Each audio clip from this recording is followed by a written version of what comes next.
সহনশীলতা ও শান্তি।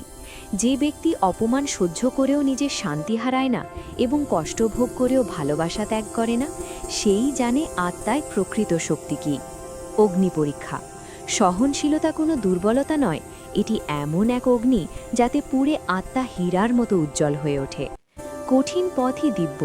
প্রত্যেকের জীবনে এমন মুহূর্ত আসে যখন রাগ করা সহজ মনে হয় এবং ধৈর্য ধরা কঠিন, কিন্তু শ্রীকৃষ্ণ বলেন যে কঠিন পথটি বেছে নেয় সেই দিব্যতা লাভ করে। বিষ থেকে মুক্তি।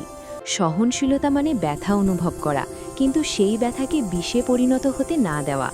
এই শক্তি মনের ভেতরের ঝড়কে শান্ত করতে পারে। ঈশ্বরের পরীক্ষা। যখন তোমার মনে হবে সবাই তোমার বিরুদ্ধে, তখন মনে রেখো এটি সেই মুহূর্ত যখন ঈশ্বর তোমার পরীক্ষা নিচ্ছেন। বিজয় পথ। সহনশীলতা হার মেনে নেওয়া নয়, এটি বিজয়ের সর্বোচ্চ পথ। যে সহ্য করতে শিখেছে তার চেয়ে বড় বিজয়ী আর কেউ নেই।